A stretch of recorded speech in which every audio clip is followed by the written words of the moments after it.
Hello everyone, I am Advocate Suleiman Bhimani. Welcomes you all in the Citizen Justice Forum video channel.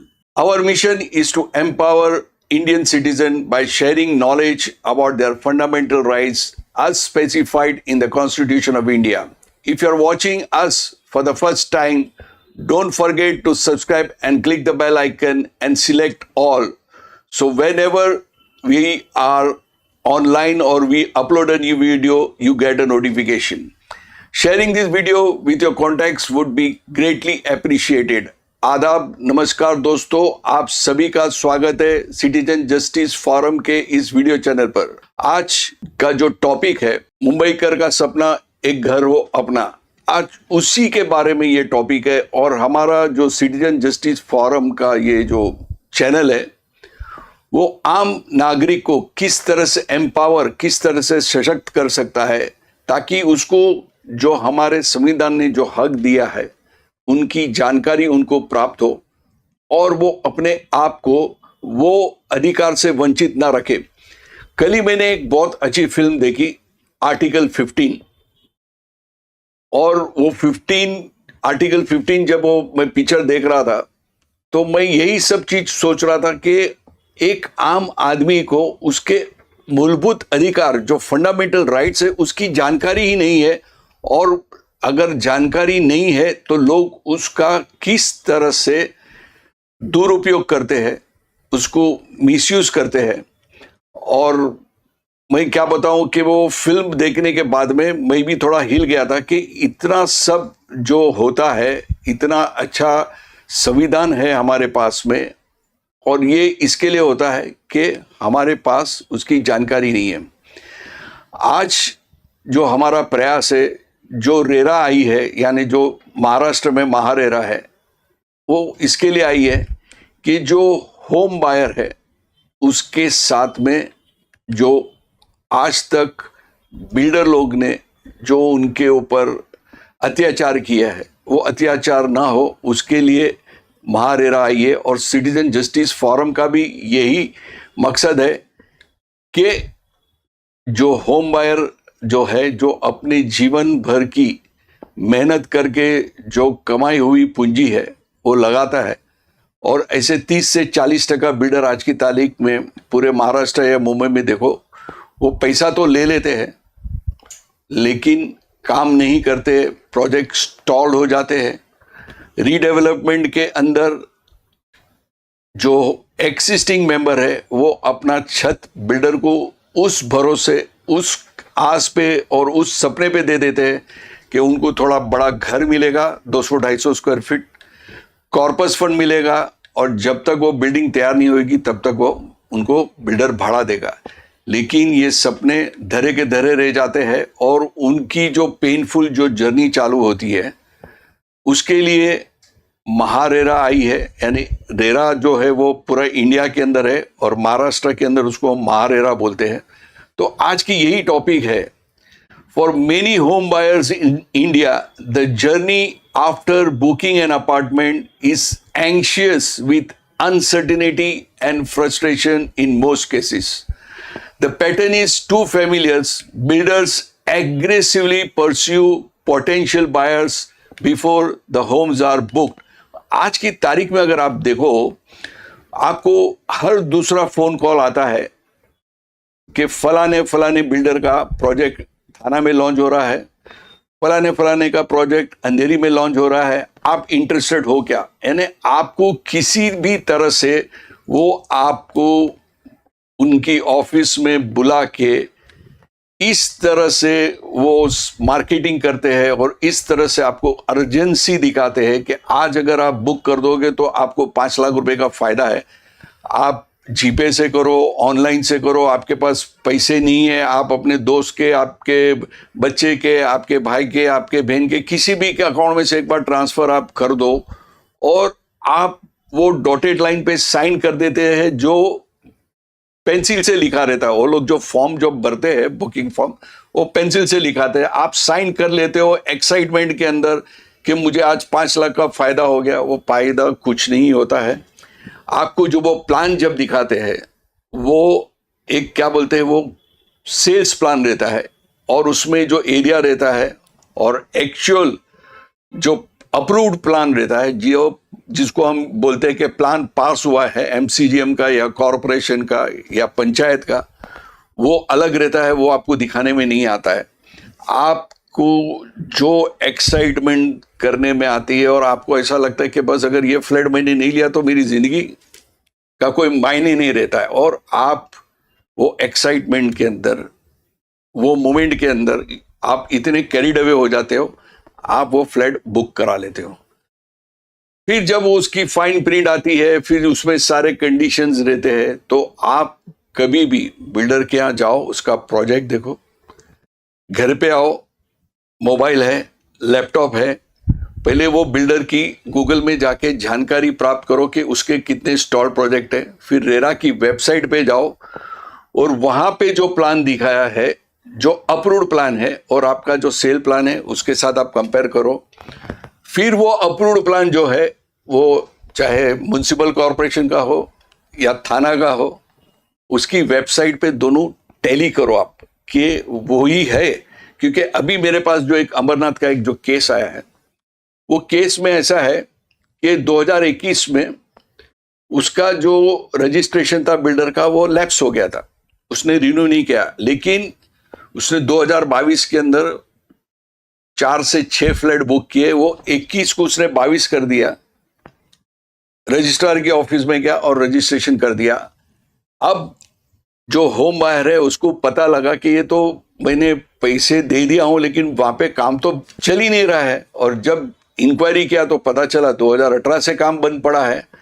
लेकिन इस तरह से forge करके RERA के registration को भी ये लोग 21 के जगह पे 22 करके वो लोग ने सेल डीड रजिस्टर्ड कराए। लेकिन अगर आप रेरा की वेबसाइट में जाओ तो वो प्रोजेक्ट जो है, उसका जो रजिस्ट्रेशन है वो 2021 तक का ही लैप्स था।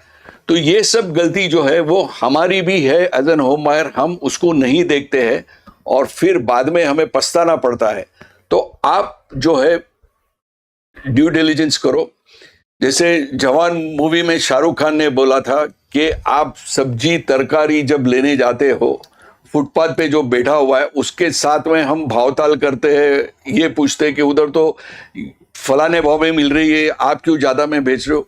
लेकिन जब घर जैसी जो हमारी जो पूंजी है, हार्ड अर्न मनी है, वो हम बिल्डर के देने के टाइम पे हम उसका ड्यू डिलिजेंस क्यों नहीं करते, हम लोगों से क्यों नहीं पूछते, हम आर्किटेक्ट के पास या एडवोकेट के पास क्यों नहीं जाते और उसको वेरीफाई करते कि भाई ये जो प्रोजेक्ट है उसके अंदर कोई ऐसी नीटी ग्रीटी है, कहीं पे भी वो लैप्स्ड है जो आगे चल के मुझे तकलीफ दे सकती है। हम आंख बंद करके पता नहीं किस लालच के अंदर ये सब चीज को हम नजरोअंदाज कर देते हैं और उसके ऊपर कोई भी कार्यवाही नहीं करके आंख बंद करके हम टूट पड़ते हैं। फिर चाहे वो रीडेवलपमेंट के हो प्रोजेक्ट या सेल कंपोनेंट का हो प्रोजेक्ट, ये हमारी गलती है। तो आगे चलते हैं, देखते हैं। Before the homes are booked, only to see the buyers chasing them once the properties are sold. एक बार जो प्रॉपर्टी आपने उसको खरीद ली, आपने बुक कर ली, उसके बाद में जो बिल्डर का यू टर्न होता है वो आपके एक्सपेक्टेशन के बाहर होता है। Expectations have been lowered to the extent that a project delayed by a year is now considered as acceptable and normal। यानी इतना है कि समझो अगर वो 2021 में हमें पोजीशन देने वाला था जनवरी, अगर 2022 जनवरी में भी दे देते, तो मैं खुद भी यही बोलता हूँ, बहुत से मेरे वेबिनार्स में आप यूट्यूब में देखो कि अगर 4-6 महीना अगर लेट बिल्डर डिलीवरी देता है तो वो बिल्डर अच्छा है and it is acceptable and it is considered as normal. और जो क्वालिटी इश्यूज है, quality issues and unfilled provinces of amenities have sadly become a common place concerns. यानी अगर हमको जब हम फ्लैट लेने जाते हैं तो अच्छा गार्डन दिखाते हैं ब्रोचर के ऊपर, इधर स्विमिंग पूल होगा, इधर जॉगिंग ट्रैक होगा, इधर किड्स प्ले एरिया होगा, लेकिन हम इतने फ्रस्ट्रेट हो जाते हैं 5 साल 8 साल 10 साल के बाद में कि भाई तू जो भी दे कंडीशन में हमको हमारी छत दे दे, स्विमिंग पूल नहीं रहेगा तो चलेगा, गार्डन नहीं रहेगा चलेगा, किड्स प्ले एरिया नहीं रहेगा तो चलेगा। तो ये स्थिति में आके हम इसको एक्सेप्ट कर लेते हैं। However, the real challenge arises when a project becomes stalled. अगर समझो उसने हमको देर दुरस उसने दे भी दिया, स्विमिंग पूल नहीं भी दिया, गार्डन नहीं भी दिया, जॉगिंग ट्रैक नहीं भी दिया, यानी जितने भी क्लब हाउस जिम्नेशियम जो भी बोला उसने नहीं दिया, फिर भी हम उसको एक्सेप्ट कर लेते कि भाई चलो पैसे दिया तो फ्लैट तो मिल गया। And the builder goes silent in these instances. Buyers find themselves in a state of helplessness. Those who dare to raise their voices against the builder are often labeled as troublemakers who fail to comprehend the complexities of the real estate project. Legal battles frequently ensure leaving the betrayed home buyer facing a harsh reality. Most of them lose faith in the builder and are forced into the role of part-time project supervisors, diligently monitoring every aspect of the construction. यानी इस stage पे आ जाते हैं कि हम हमारा काम धंधा छोड़ के हम वो प्रोजेक्ट को सुपरवाइज करने लगते हैं।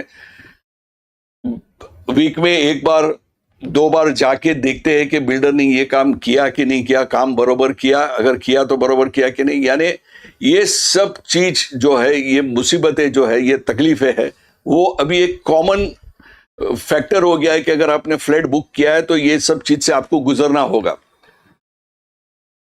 इन a country where opportunities for fraudulent schemes at every corner, one can't help but sympathise with the Indian home buyers. यानी हर कॉर्नर के ऊपर, यानी हर नुक्कड़ के ऊपर ऐसे बिल्डर्स आपको मिलेंगे जो आप वेट कर रहे हैं कि आपको कोई ना कोई किसी तरह से कोई ना कोई स्कीम आपको दे देवे। जैसे एक सबवेंशन स्कीम है, सबवेंशन स्कीम जब है तो मैं उससे हर आदमी को, हर होम बायर को बोलता हूं उससे आप दूर हो। सबवेंशन स्कीम का पहले मतलब समझो कि अगर बिल्डर खुद लोन लेके वो अगर प्रोजेक्ट कंप्लीट करेगा तो बिल्डर को बैंक लोन देंगी 16%, 18%, मे बी 21%, बिकॉज उसकी जो बैलेंस शीट है it is bleeding from all side. लेकिन सबवेंशन स्कीम में बिल्डर आपको ये बोलता है कि भाई आप सबवेंशन स्कीम में जाओ, जब तक आपको घर नहीं मिलेगा तब तक प्री EMI जो बोलते हैं, वो जो लोन जो है वो मैं भरूंगा, राइट, इंटरेस्ट जो है वो मैं भरूंगा। लेकिन होम बायर ये नहीं समझता है कि अगर बिल्डर ने वो इंटरेस्ट नहीं भरा, राइट, तो सिबिल स्कोर किसका खराब होगा, बिल्डर का खराब होगा कि होम बायर का? डेफिनेटली होम बायर का। अभी सबवेंशन स्कीम में क्या होता है कि समझो 1 करोड़ का फ्लैट है, आपको वो बोलता है कि 5% आप भर दो, यानी आपने 5 लाख रुपया भर दिया प्लस स्टैम्प ड्यूटी रजिस्ट्रेशन करा दिया। अब बिल्डर को बचते हैं कितने? 95 लाख। 95 लाख में से वो 5 लाख बैंक को के पास जमा रखता है और 90 lakh rupees before laying a single brick without constructing anything, और 90 लाख रुपीस यानी 90% ऑफ द लोन बिल्डर ले लेता है। अब उसका प्रॉफिट भी आ गया बिल्डर का, राइट। अब उसको इंटरेस्ट नहीं है आपके प्रोजेक्ट को कंप्लीट करने के लिए, क्यों? उसने तो आपका पूरा ऑलमोस्ट पैसा ले लिया बिफोर कंस्ट्रक्टिंग द प्रोजेक्ट। अब वो पैसा वो रोल करता है कहीं ना कहीं दूसरे प्रोजेक्ट के अंदर। अभी रेरा आने के बाद में भी there is a designation account के उसको वो डेजिग्नेशन अकाउंट में पैसा डालना है, और वो 70% ऑफ दैट अमाउंट जो सेल ऑफ द फ्लैट जो करता है वो उसको कंस्ट्रक्शन में यूज करना है, 30% अपने प्रोजेक्ट में यूज करना है। फिर भी क्या करते हैं वो लोग? दूसरा अकाउंट खोलते हैं और सबवेंशन स्कीम वाला जो पैसा है वो पूरा का पूरा उसमें से वो लोग यूटिलाइज कर लेते हैं। तो ये सब जो बोलते हैं अपने इंडिया के अंदर की ये सब जुगाड़ बिल्डर कर लेता है, और होम बायर जो है वो उसको जब 2 साल के बाद उसका जब बिल्डर इंटरेस्ट देना बंद कर देता है और उसको जब नोटिस आती है, राइट, तब उसको पता चलता है कि अभी मुझे ये इंटरेस्ट नहीं भरूंगा तो मेरा बैंक का जो सिबिल स्कोर है खराब हो जाएगा, और दूसरी अगर मैं लोन लेने जाऊंगा तो बैंक मुझे देगी नहीं, क्योंकि ये सिबिल स्कोर जो है वो पूरे बैंकों को, रिजर्व बैंक ऑफ इंडिया के द्वारा सबको पता चल जाता है कि ये आदमी ने ये लोन लिया था और ये लोन की भरपाई नहीं कर पा रहा है। लेकिन लोन किसने लिया, बेनिफिशियरी कौन था, द बिल्डर। और सिविल स्कोर किसका खराब होता है, होम बायर का। However, it is essential to acknowledge that construction is a challenging business with a multitude of stakeholders and complications.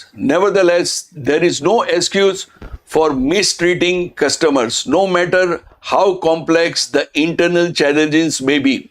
So why do so many builders continue down this path? One significant factor is that we might call the supreme than god complex, यानी builder अपने आप को God से भी बड़ा समझने लगता है। और ये माइंडसेट है where builders perceive themselves as all powerful figures at the top of the pyramid. और ये हकीकत है, आज जो बिल्डर है उसका इतना रिसोर्सफुल होता है, पॉलिटिशियन बोलो, पुलिस बोलो, वो सबके साथ में उसका कोई ना कोई कनेक्शन होता है और उनके ऊपर हाथ डालना नामुमकिन है इनिशियली, जब तक वो कॉम्प्लेक्स नहीं हो जाता है और बहुत से लोग साथ में नहीं आते हैं। जब 6 करोड़ 8 करोड़, अभी रिसेंटली आपने देखा होगा आज के ही न्यूज़पेपर में, मैं नाम नहीं लूँगा लेकिन टाइम्स ऑफ इंडिया में आया है, 200 करोड़ का फ्रॉड किया हुआ है और उसकी सब प्रॉपर्टीज अटैच होने वाली है। वो आज के न्यूज़पेपर में आया है, चाहे फिर उसके भाई के नाम पे हो, उसके लड़के के नाम पे हो या उसकी वाइफ के नाम पे हो। तो ये सब चीज अभी एक नॉर्मल होने लगा है। They wield immense influence over more than 100 related industries. यानी मैं हमेशा यही बोलता हूं कि एक जो ये कंस्ट्रक्शन इंडस्ट्री है वो दूसरी 100 इंडस्ट्री को फीडिंग देती है। जैसे आप अगर एक्सकावेशन से लेके ऊपर फ्लैट जब तक कंप्लीट होता है तभी आप देख लो कि प्लम्बिंग के अंदर भी टाइल्स, पाइप्स, टैप्स, फिर फ्लोरिंग के अंदर वुडन फ्लोरिंग आती है, सीलिंग के अंदर फॉल सीलिंग, वायर्स। आप इतनी इंडस्ट्रीज को अगर कंस्ट्रक्शन इंडस्ट्री चलती है और अच्छी तरह से चलती है तो वो 100 इंडस्ट्रीज को दूसरी को वो फीडिंग देती है। प्लाईवुड है, सनमाइका है, हार्डवेयर है, इतनी सारी चीजें हैं कि वो सब निर्भर करती है ये कंस्ट्रक्शन इंडस्ट्री के ऊपर। सो 100 related industries that cater to their demands, often leading to delusions of grandeur। यानी ये इनको एक वो होता है कि हम जो है बिल्डर, अगर हम कंस्ट्रक्शन करते हैं तो हम 100 इंडस्ट्रीज को दूसरे को फीडिंग देते हैं, जैसा एल्यूमिनियम है, ग्लास है, आप you name it, and that is used in the building construction and after getting the possession in the interiors, painting पकड़ लो, एंड लेबर भी जनरेट होता है। और approximately 30% of all builders suffer from this supreme than god complex. यानी ये एक वो लोग के मानसिकता बन गई है कि हम भगवान से भी ऊपर है। In this state of mind everyone else becomes indispensable. Thus the treatment of home buyers mirrors how vendors or employees are handled. While the phenomena is not new, earlier generations of developers were arguably even more autocratic back than the current builders, making the builder king and the buyer merely a subject. One peculiar aspect of the real estate sector is that it's an exception to the rule of paying for a product only after it is completed। यानी ये एक जो है ना exception, paying for a product only after it's completed. ये नहीं हो, अगर आप गाड़ी लेने जाते हो तो गाड़ी आपको वहां पे ट्रायल मिलती है, गाड़ी का आपको फील मिलता है, गाड़ी को आप टेस्ट कर सकते हो, उसकी माइलेज क्या है। यानी आप जो भी लेते हो वो फिनिश प्रोडक्ट लेते हो टेस्ट एंड ड्राइव करने के बाद। लेकिन when you are booking a flat in the construction, आपको वो फाइनल प्रोडक्ट नहीं मिलता है। आप अपने सपने में वो सोच रहे हो और आपको ऐसा लगता है कि ये प्रोजेक्ट जो मेरे को सपना दिखाने में आया ब्रोचर पे, उस तरह से वो कंप्लीट होगा और वो सपने के लिए आप वो पैसा देते हो. Buyers often pay in advance, which can tempt builders to divert funds elsewhere. Moreover, advance payments can diminish the incentive to deliver a high quality finished product. यानी मैं आपको ये बता रहा हूं कि क्या होता है कि जो बिल्डर को पैसा मिल जाता है, वहां उसको जो उसने लागत लगाई है उससे ज्यादा मिल जाता है, उसका प्रॉफिट भी मिल जाता है. तो कहीं ना कहीं उसका जो इंटरेस्ट है वो प्रोजेक्ट को कंप्लीट करने में नहीं रहता है, क्योंकि उसने ऑलरेडी प्रॉफिट कमा लिया है, उसने कैपिटल भी ले लिया है और जितनी प्रॉफिट कमानी है उससे ज्यादा प्रॉफिट उसके पास आ गई है. तो he loses unfortunately that interest to complete the project. Once a buyer has invested a substantial sum, their priorities often fall lower on the builder's list in a world where home buyers inject more capital into the project than the developers themselves. यानी क्या होता है, मैं आपको एक simple logic बताता हूं. मेरा समझो एक फ्लैट है बैंड्रा के अंदर, 60 मेंबर की सोसाइटी है, राइट. वो अगर पूरी बिल्डिंग खरीदने आता है बिल्डर, तो उसको कम से कम अगर 5 करोड़ का भी मैं एवरेज वो फ्लैट की कीमत पकड़ूंगा तो उसको 300 करोड़ रुपया उसको देना पड़ेगा. कितना? तब वो बिल्डिंग का मालिक बनेगा, उसको डिमोलिश करेगा, फिर उसके बाद में कंस्ट्रक्ट करेगा, दूसरे 300-400 करोड़ रुपया लगाएगा, प्रीमियम भरेगा, तो वो प्रोजेक्ट की कॉस्ट हो जाएगी 700-750 करोड़, और वो जब बेचेगा तो 1200-1300 करोड़ में बेचेगा. बट रीडेवलपमेंट के अंदर जो उसको एक्चुअल कॉस्ट जो है वो 300 करोड़ की है, उसके जगह पे 10-12 करोड़ रुपया भरता है, कॉर्पस फंड देता है, डेवलपमेंट एग्रीमेंट करता है, आईओडी लेता है और बिल्डिंग को डिमोलिश कर देता है. अब वो 12 करोड़ रुपया डाल के 300 करोड़ के प्रोजेक्ट या प्रॉपर्टी का वो मालिक बन जाता है. और अगर वो कंस्ट्रक्शन नहीं कर पाता है और सेल नहीं कर पाता है तो क्या होता है कि जो एक्सिस्टिंग होम जो मेंबर्स थे उसको भाड़ा भी नहीं दे पाता है बिल्डर. बट फिर भी हम हमारी लालच में, हमारे सपने में ये सब चीज को देखे बिगर, तारे 600 स्क्वायर फीट के जगह पे 850 स्क्वायर फीट का फ्लैट मिलेगा, 20 लाख रुपया मेरे को कॉर्पस फंड मिलेगा और भाड़ा मेरे को 1 लाख रुपया मिलेगा, वो हम वहां पे ब्लाइंड हो जाते हैं, हमारे आंखों में पट्टी लग जाती है, हम अंधे हो जाते हैं और हम साइन कर देते हैं. However, it has become increasingly evident that some developers employ tactics to frustrate regulatory and legal process, although the methods may have evolved. यानी अगर ये सब चीज होती है और आप अगर उसके ऊपर केस भी करते हो, फॉर एक सिंपल हम ले लेते हैं रेरा में, जो फर्स्ट रेरा का जजमेंट आया था जब महारेरा में स्टार्ट हुआ था तो वो 14 डेज में आया था. फिर उसके बाद महीना, 1.5 महीना, 2 महीना, 6 महीने के अंदर रिजल्ट रेरा के आने लग गए थे. तो मैं खुद लोगों को बोलता था कि कंज्यूमर कोर्ट में 2.5-3 साल लग जाते हैं तो it is better to go in RERA. लेकिन आज रेरा के अंदर भी 2-2, 3-3 साल, मेरे पास ऐसे केस है 2018 से आज 2023 हो गया, 5 साल हो गया, लेकिन ऑर्डर भी आ गया उसके फेवर में, लेकिन सामने वाले ने अपील में गए हैं बिल्डर ने, और अभी तक उसकी डेट पे डेट मिल रही है, उसका भी कोई रिजल्ट आ नहीं रहा है. तो ये सब चीज अभी ये भी एक जुगाड़ लोग निकाल लेते हैं कि किस तरह से होम बायर को लिटिगेशन में भी किस तरह से फ्रस्ट्रेट कर देने का, कोई ना कोई पॉइंट निकाल लेने का, या फिर वो एंड टाइम पे जब जजमेंट देने की रहती है तब एडवोकेट बदली हो जाता है, नया एडवोकेट आता है कि भाई कल ही मुझे अपॉइंटमेंट हुआ तो kindly give me a time to go through the papers and I will file my reply accordingly. फिर 3-4 महीने की डेट मिल जाती है, फिर ये चलते रहता है. तो इस तरह से ये लोग भी एक मेथड निकालते हैं, नए नए तौर तरीके निकालते हैं कि किस तरह से हम होम बायर को फ्रस्ट्रेट करें.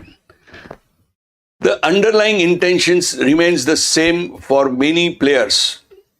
The real estate market in India is undergoing consolidation not to extent often claimed there is a preference for large branded developers, but this has resulted in many of them taking on more projects than they can handle. और आज की तारीख में मैं आप बताता हूँ कि ब्रांडेड बिल्डर्स जो है वो कम से कम, मैं आपको बोलता हूँ 6-8 महीना अगर लेट भी करते हैं या बहुत ज़्यादा में ज़्यादा 1 आध साल लेट करते हैं, वो पोजीशन दे देते हैं. लेकिन आज की तारीख में जो रीडेवलपमेंट का जो क्रेज मुंबई में चालू हुआ है, तो वो लोग ने इतने प्रोजेक्ट ले लिए हैं कि वो इतने प्रोजेक्ट कंप्लीट कर पाएंगे कि नहीं. उसका और एक रीजन ये है कि जो सप्लाई है न्यूली कंस्ट्रक्टेड फ्लैट की वो बहुत ही ज्यादा होगी और जो रेंटल है उसका डिमांड भी बहुत बढ़ जाएगा. तो आज की तारीख में are you ready to buy any flat which is, अभी समझो अगर मैं बैंड्रा में मैं पकड़ता हूं तो 60-70 हजार रुपया स्क्वायर फीट का भाव चल रहा है. लेकिन अगर रीडेवलपमेंट में जाएगा तो builder is going to demand somewhere between 1 lakh rupees to 1,25,000 rupees. In some areas it is 1,50,000 rupees. तो इतने होम बायर्स मिलेंगे क्या अपने को, जो those who are ready to buy at this price in under construction for 1,50,000 rupees per square feet? This is going to be a very big challenge जो आज के लोग समझने को तैयार नहीं है. और जो हिसाब से इकोनॉमी जा रही है, आज ये वीडियो कंप्लीट करने के बाद में ग्रीन वैलेट के अंदर मैं एक वीडियो बनाने वाला हूं कि where our markets are heading. So consequently the customer management tends to take a back seat when multiple projects encounter difficulties. यानी जो होम बायर्स की जो प्रायोरिटी रहती है वो बैक सीट पे चले जाती है, because they just want to have more and more projects. और मोर प्रोजेक्ट्स करो, हमें कोई दिक्कत नहीं है, बट क्या इतने फ्लैट्स बिकेंगे जब अगर सप्लाई बढ़ जाएगी तो? और एक्सिस्टिंग मेंबर का क्या होगा अगर वो बिल्डिंग कंप्लीट नहीं हो पाएगी? आप कितने महीने कितने साल तक उसको भाड़ा दोगे? एक पॉइंट ऐसा आएगा कि builder is not able to sell the sale component, and when he is not able to get generate the income from that sale component, he is not going to construct the building nor going to pay the rent to the existing member who is staying outside the building, right? Builders as a community are widely hated due to numerous stall projects. यानी बहुत से time पे लोगों का इतना frustration हो गया है, स्पेशली जो एक्सिस्टिंग मेंबर्स जो है of the cooperative housing society के, जब उनके प्रोजेक्ट स्टॉल हो जाते हैं, 5-5, 6-6 साल तक उनको भाड़ा नहीं मिलता है, उनका बिल्डिंग का काम पूरा नहीं होता है, तो वो एक हेट्रेड जो है वो बिल्डर के तरफ डेवलप करते हैं. Unreasonable demands, when this generalisation may not hold true for all the builders, it gives a distinct advantage to shady and unscrupulous ones. A discredited developer has a little to lose. Their reputation is already tarnished. Thus, if something goes wrong after a customer has paid, the impact on their already soiled image is minimal. So will the builder community start treating home buyers with respect in the future. मेरा सिर्फ यही है कि अगर वो builder का वैसे ही image tarnished हो चुका है और अगर आपका वो प्रोजेक्ट वो स्टॉल्ड भी हो जाता है, कंप्लीट भी नहीं कर पाता है, आप उसके ऊपर एनसी करते हो, फिर एफआईआर करते हो, ईओडब्ल्यू में आता है, फिर वो अगर वो पेपर में भी पब्लिश होता है तो उसको कोई फर्क नहीं पड़ता है. लेकिन एज एन इंडिविजुअल अगर वो प्रोजेक्ट के अंदर 60 एक्सिस्टिंग मेंबर है और 100 होम बायर्स दूसरे नए सेल कंपार्टमेंट पे, तो वो 160 फैमिली के लाइफ के ऊपर जो इम्पैक्ट पड़ता है वो बहुत ही गहरा पड़ता है, and their life becomes very miserable. There is optimism to change in the medium term, but it may be misplaced in the short term. The mindset is not easy. Additionally, under construction projects, the builder often maintains leverage even if the buyer funds the project. The supreme that God complex may eventually fade away, but India's builders might continue to hold sway for some more time. यानी ये जो greater than god complex जो इनका image है, like superior then God, वो image खत्म होगा, लेकिन कुछ टाइम तक, साल, 2 साल, 3 साल, 5 साल तक ये चलेगा. फिर उसके बाद में जब people will get more educated and the laws will become strict and stringent, तो ये खत्म हो जाएगा. और मैं समझता हूं आपको ये वीडियो पसंद आया होगा. So stay tuned to our channel for more updates on legal matters that affect you.